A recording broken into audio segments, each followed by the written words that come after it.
गुजरातचे राज्यपाल आचार्य देवव्रत यांना महाराष्ट्राच्या राज्यपाल पदाचा अतिरिक्त कार्यभार सोपवण्यात आलाय। त्यांना मुंबई उच्च न्यायालयाचे न्यायमूर्ती चंद्रशेखर यांनी पद आणि गोपनीयतेची शपथ दिली। दरम्यान कोण आहेत महाराष्ट्राचे नवे राज्यपाल आचार्य देवव्रत यांच्याबद्दल जाणून घेऊयात। आचार्य देवव्रत हे मूळचे हरियाणाचे आहेत। रोहतकमध्ये त्यांचा जन्म झाला। राज्यपाल होण्यापूर्वी ते कुरुक्षेत्रातील एका गुरुकुलचे प्राचार्य होते। सरकारने त्यांना प्रथम हिमाचलचे राज्यपालपदी संधी दिली। त्यानंतर त्यांना गुजरातची जबाबदारी देण्यात आली। नैसर्गिक शेतीला एक मिशन बनवण्यात गुंतलेले आचार्य अतिशय सात्विक जीवन जगतात।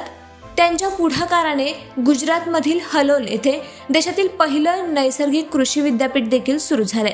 आता आचार्य हे दोन्ही राज्यांच्या कारभारावर लक्ष केंद्रित करतील आणि राज्यपाल म्हणून त्यांच्या जबाबदाऱ्या पार पाडतील।